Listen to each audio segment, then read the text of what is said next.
University. Hey, Rainbow. Ordinary, extraordinary activism. That's okay.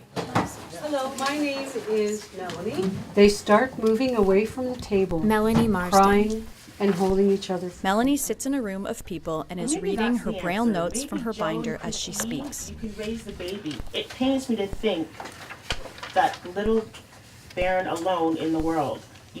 You always wanted a second child. With your faith. Melanie is in an office. She is wearing a gray and black patterned top with a black cardigan. Because I am a parent, I have a disability, and I am employed, and I'm Indigenous or Native. So it's sometimes interesting because it's like, okay, well, which hat am I wearing? And am I speaking professionally about a parenting topic, or am I talking about a parenting issue as it relates to some of the consumers that I've worked with in the past? In terms of my own experience, the one thing that has changed, in some ways is good and some ways not, is that the hospital wanted to give me a private room because then I'd freak out other parents, right? And so I got isolated, whereas when I had my other two, I was in a regular hospital room with other moms and I met other moms. I would like people that are having children to have the choice of what they'd like. And it's that choice piece that still seems to be missing in the medical community. Some of the issues and barriers that I face as a parent with a disability aren't that much different than what they were.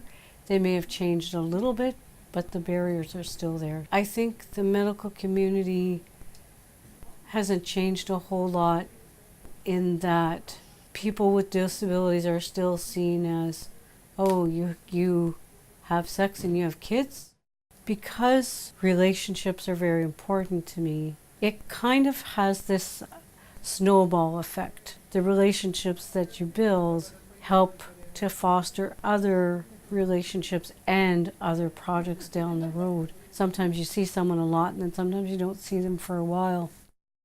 I didn't see myself as an activist in my early 20s, partly because I didn't want to be one of those rah people.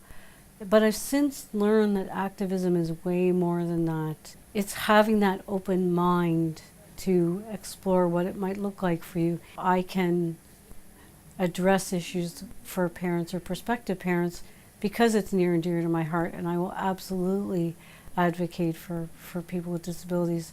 And it's also trying to stay as committed as you can to that lifelong learning of activism. So if we don't push the envelope for what we want and what we think needs to be done because it's someone's being discriminated against, it isn't going to get done. So that's a very huge piece, and it can look like whatever that needs to look like. We could try it again if someone wanted to try it. Realizing that when I took a stand and gained my voice, then that gave me power that I didn't even realize I had. And it may not necessarily be that things changed per se, but that I had a voice. So the activism piece gave me a different type of voice. What other supports might need to be in place? Allies pop up when you least expect them. I know I was asked if I'd consider being interviewed for a project, and then a year or two later, that same person came and said, would you come and speak to my class, right? And because we'd build up that relationship again, that allyship continued.